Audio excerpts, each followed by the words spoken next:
అంబేద్కర్ కోనసీమ జిల్లా కొత్తపేటలో నిర్వహించిన sir Arthur cotton Godavari trophy Sankranti సంబరాల ఉత్సవాలు ఘనంగా ముగిశాయి. ఉత్సవాల ముగింపు సభలో కేంద్ర మంత్రి శ్రీనివాస వర్మ, ఎంపీ గంటి హరీష్ మాథూర్ పాల్గొని విజేతలకు బహుమతులను అందజేశారు. డ్రాగన్ పోటీలు విజయవంతంగా నిర్వహించినందుకు ఎమ్మెల్యే బండారు సత్యానందరావును కేంద్ర మంత్రి శ్రీనివాస వర్మ సత్కరించారు. కోనసీమలో పర్యాటక అభివృద్ధికి గాను కృషి చేస్తానని కేంద్ర మంత్రి హామీ ఇచ్చారు. గోదావరి జిల్లాలో టూరిజం అభివృద్ధికి అనేకమైన అవకాశాలు ఉన్నాయి. అతి త్వరలోనే కేంద్ర బృందాన్ని కేంద్ర టూరిజం తరపున కోనసీమ ప్రాంతాల్లో పర్యటించేలా చర్యలు తీసుకుంటామన్నారు. కోనసీమ అభివృద్ధిపై కేంద్రంతో మాట్లాడుతానని చెబుతున్న కేంద్ర మంత్రి శ్రీనివాస వర్మ, ఎంపీ హరీష్, ఎమ్మెల్యే బండారులతో మా ప్రతినిధి శ్రీరామూర్తి ఫేస్ టు ఫేస్.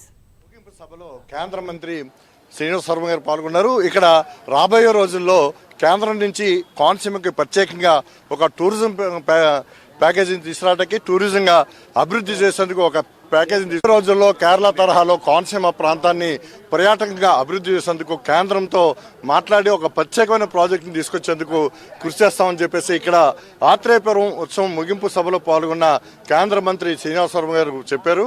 దీని మీద మనతో శ్రీనివాస వర్మ గారు ఉన్నారు.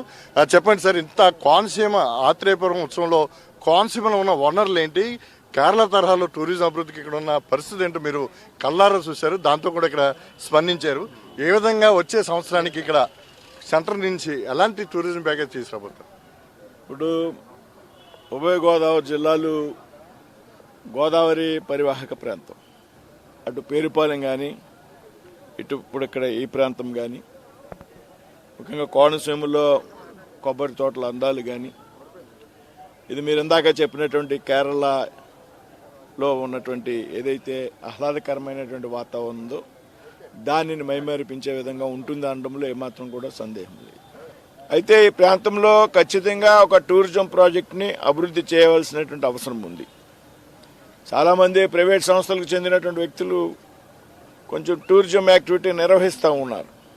అయితే ఇప్పుడు కేంద్రంతో ఒక అధికారుల బృందాన్ని ఈ ప్రాంతానికి పిలిపించి, ఏదైతే టూరిజం శాఖ మంత్రిగా ఉన్నటువంటి మిత్రులు పెద్దలు గౌరవనీయులు మంత్రి గజేంద్ర సింగ్ షెకావత్ గారితో కూడా మాట్లాడి తప్పనిసరిగా ఈ ప్రాంతంలో ఒక అధికారుల బృందాన్ని పంపించి ఇక్కడ ఉన్నటువంటి సాంకేతికత ఏదైతే ఫిట్ అవుతుందో ఇక్కడ ఉన్నటువంటి వాతావరణానికి, దాన్ని ఖచ్చితంగా ఈ ప్రాంతంలో అభివృద్ధి చేసే విధంగా చర్యలు తీసుకుంటాం. మిత్రులు హరీష్ రావు గారు, నేను త్వరలోనే దీనికి సంబంధించినటువంటి రికార్డుతో సంబంధిత శాఖ మంత్రి గారిని కలిసి తప్పనిసరిగా ఎంతో కొంత ఈ ప్రాంతంలో టూరిజాన్ని అభివృద్ధి చేయాలనేటువంటి లక్ష్యంతో శాసనసభ్యులు బండారు సత్యానందరావు గారి యొక్క సూచనల మేరకు మేము రాబోయేటువంటి రోజుల్లో అభివృద్ధి చేస్తామనేటువంటి విషయాన్ని సందర్భంగా చెప్తున్నాం. మనతో ఇప్పుడు అమలాపురం ఎంపీ హరీష్ మాథూర్ కూడా ఉన్నారు. చెప్పండి, మీరు కూడా దీనికి సంబంధించి మీ నియోజకవర్గం కదా, పర్యాటకం సంబంధించి అసలు మీ ప్లాన్ ఏంటి? అంటే సార్, మీరందరూ చూస్తున్నారు ఏ విధంగా ఈ ప్రాంతంలోని టూరిజం అనేది మనం చాలా చాలా బాగా డెవలప్ చేసుకోగలుగుతాం. ఎందుకంటే ఇక్కడ 3 నదులు ఇక్కడ వచ్చి సముద్రంలో కాలుష్యం అవుతాయి. ఈ లోపల ఆ చుట్టుపక్కల ప్రాంతాల్లోని చాలా అనేక రిసార్ట్స్ అయినా కట్టే ప్రదంగా మనం తీసుకోగలుగుతాం. చాలామంది కూడా ఇతర దేశాల నుంచి కూడా ఈ ప్రాంతంలో ఉన్న పాత కాలంలో ఉన్న ఇల్లుల్ని హోమ్ స్టేస్ కింద చాలామంది కూడా వచ్చి ఉండడానికి కూడా చాలా మంది కూడా ఇంట్రెస్ట్ చూపిస్తున్నారు. కానీ వాటిని కూడా డెవలప్మెంట్ చేయడానికి కూడా ఆల్రెడీ జిల్లా యంత్రాంగం, డిస్ట్రిక్ట్ అడ్మినిస్ట్రేషన్, కలెక్టర్ గారు కూడా చాలా వరకు కూడా హోమ్ స్టేస్ని కూడా పరిశీలించడం జరిగింది. ఏమేమి ఉండిపోయో ఇంకా పూర్తి అవ్వలేని బిల్డింగ్స్ అయినా సరే వీటినన్నింటినీ పూర్తి చేయడం కూడా జరుగుతుంది. లేకపోతే ఇన్లాండ్ వాటర్ వేస్ నీవు ఉపయోగించుకుని బోటింగ్ సర్వీస్ మనం పెట్టుకుంటే చాలామంది కూడా ఆ బోటింగ్స్లోని రాత్రి ఉండగా 12 ఈ అవర్ ప్యాకేజ్ లాగా ఉంటాయి. దానివల్ల చాలా చాలా ఉపయోగపడుతుంటాయి. ఇవే కాకుండా టెంపుల్ టూరిజం, ఇక్కడ మాకు ద్రాక్షారామం అయినా, లేకపోతే అంతర్వేది అయినా, లేకపోతే అయినవెలి అయినా, ఇవన్నీ గుడ్లు కూడా చాలా భక్తులందరూ వేలాది మంది, వాడపల్లి వెంకటేశ్వర స్వామి ఆలయం అయినా, ఇవన్నిటి కూడా వేలాది మంది, లక్షలాది మంది వస్తూ ఉన్నారు. లేకపోతే 3 రోజుల తర్వాత వాళ్ళు వచ్చిన ప్రాంతానికి తిరిగి వెళ్లే విధంగా బాధ్యతలు ఈ కూటమి ప్రభుత్వం బాధ్యత తీసుకుంటారు. ఇది కేంద్ర మంత్రి శ్రీనివాస వర్మ గారు చెప్తున్నది. కోనసీమ ఏదైతే వనరులు ఉన్నాయో కేరళ తరహాలో, ఈ వనరులకు సంబంధించి ఒక కేంద్రం నుంచి ఒక అధ్యయన కమిటీని పంపించి దాని మీద ఒక నివేదిక తయారు చేయాలని చెప్పేసి అనుకుంటున్నట్టుగా శ్రీనివాస వర్మ చెప్తున్నారు.